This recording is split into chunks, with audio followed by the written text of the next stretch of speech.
कृष्णा नदीवर पाणी भरपूर प्रमाणात वाहत आहे। बहेपुळावरून हा मस्तपैकी निसर्गरम्य नजारा पाहण्यासाठी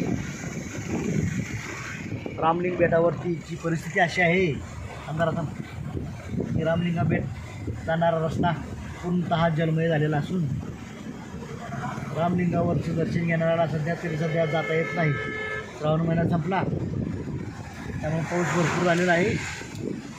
सदरच्या पाण्यातून वाट काढणं शक्यच नाही। चला जाऊया आपण पुढं रामलिंग बेटवर जाणारा रस्ता पूर्णतः पाण्याखाली गेलेला आहे।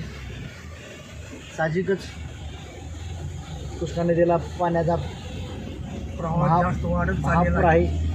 वाढलेलाच आहे, वाहतच नाही।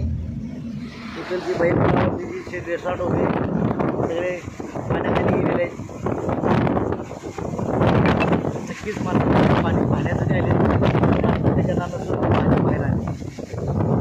त्या दृष्टीने छान सुंदर दिसायला लागलेला आहे बहेपूल रामलिंग बेट। Okay done. काय फक्त धंदे चालू आहे।